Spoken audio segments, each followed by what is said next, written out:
जय माता दी। आज हम श्री दुर्गा सप्तशती का 12वां अध्याय करेंगे। देवी चरित्रों के पाठ का महात्म्य।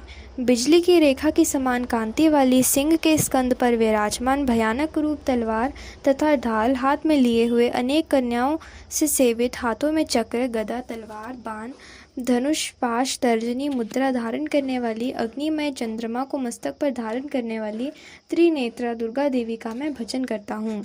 देवी बोली, जो पुरुष एकाग्र होकर इन स्तोत्रों से नित्य मेरी स्तुति करेगा, उसकी सभी बाधाएं मैं निश्चय ही नाश कर दूंगी। और जो मधुकैटभ का नाश, महिषासुर का घात एवं शुंभ निशुंभ इन दोनों का वध आदि प्रसंगों का कीर्तन करेंगे, और जो एकाग्र होकर अष्टमी, चतुर्दशी, नवमी तिथियों में भक्ति पूर्वक इन मेरे उत्तम चरित्रों का महात्म्य सुनेंगे, उन्हें किसी प्रकार ना अनिष्ट स्पष्ट नहीं कर सकेगा, ना पापों से उत्पन्न आपत्तियां उन्हें दुखित कर सकेंगी, और ना ही दरिद्रता प्राप्त होगी, ना प्रिय वियोग होगा, शत्रु का भय नहीं होगा, लुटेरे तथा राजा से भी कोई भय नहीं आएगा, और ना शस्त्रों से, ना अग्नि से, ना जल राशि से कभी भी भय होगा।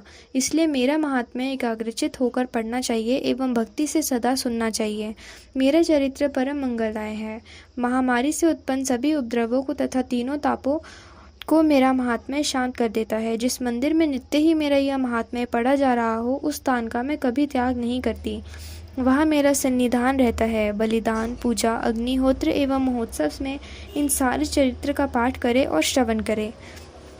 इस प्रकार से विधि जानकर अथवा बिना जाने बलि, पूजा, हवन आदि जो कुछ भी करेगा, उसे मैं प्रीतिपूर्वक ग्रहण कर लेती हूँ। शरद काल में मेरी वार्षिक महापूजा की जाती है। उस अवसर पर जो मेरे इस महात्म्य को भक्ति के साथ सुनेगा, उसकी सभी बाधाएं निवृत्त हो जाएंगी और वह धन, धान्य, पुत्रादि से संयुक्त हो जाएगा। मेरी उस पर कृपा होगी, इसमें संशय नहीं है।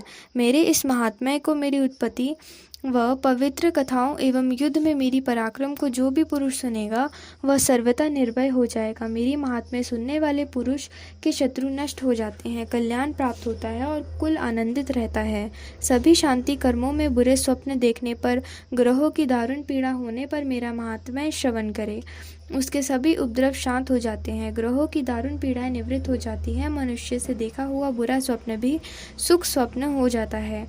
बाल ग्रहों द्वारा पीड़ित बालकों के लिए यह महात्म्य शांतिदायक है। मनुष्यों में फूट हो जाने पर यह महात्म्य मित्रता कराने में परम उत्तम है। सभी दुराचारियों के बल को भली भांति नाश कर देता है। पढ़ने से ही राक्षस, भूत, पिशाच आदि का नाश हो जाता है और मेरा यह सारा महात्म्य मेरी सन्निधि प्राप्त कर देता है। पशु, धूप, गंध तथा उत्तम दीपों द्वारा मेरा पूजन से, ब्राह्मणों को भोजन कराने से, होम से, प्रतिदिन के अभिषेक से तथा और भी अनेक प्रकार के भोगों का दान से वर्षा भर जो यह सब मेरे अर्पण कर आराधना करते हैं, इससे जो मुझे प्रसन्नता होती है, वही प्रसन्नता मेरे इस महात्म्य के एक बार सुनने से हो जाती है। इसे सुनते ही सभी पाप नष्ट हो जाते हैं और फिर आरोग्य प्राप्त हो जाता है।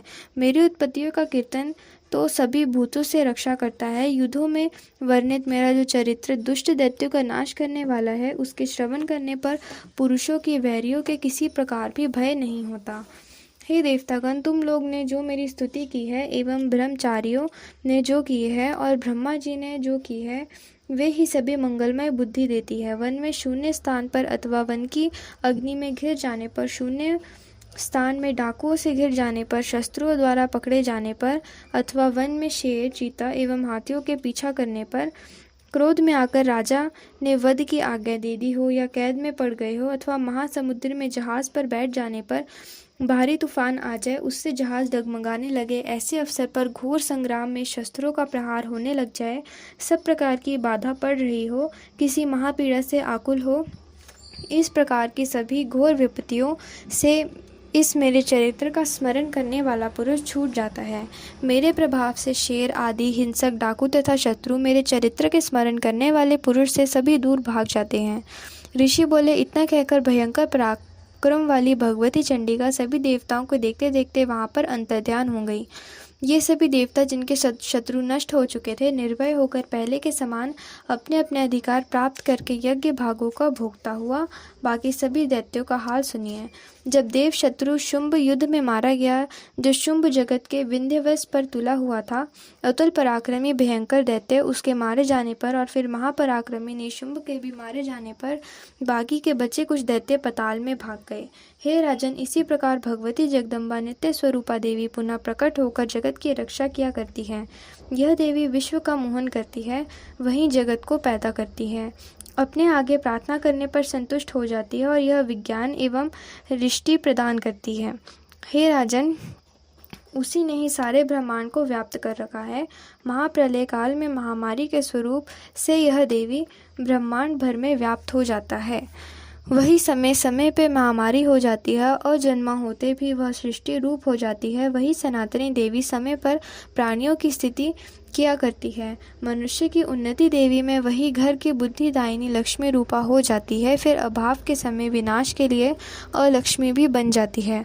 पुष्प, धूप, गंध आदि सामग्रियों से पूजा तथा स्तुति करने पर यह देवी धन, पुत्र, धर्म में मति, शुभ गति एवं आदि प्रदान करती है। धन्यवाद। इसी के साथ हमारा 12वां अध्याय भी समाप्त हुआ।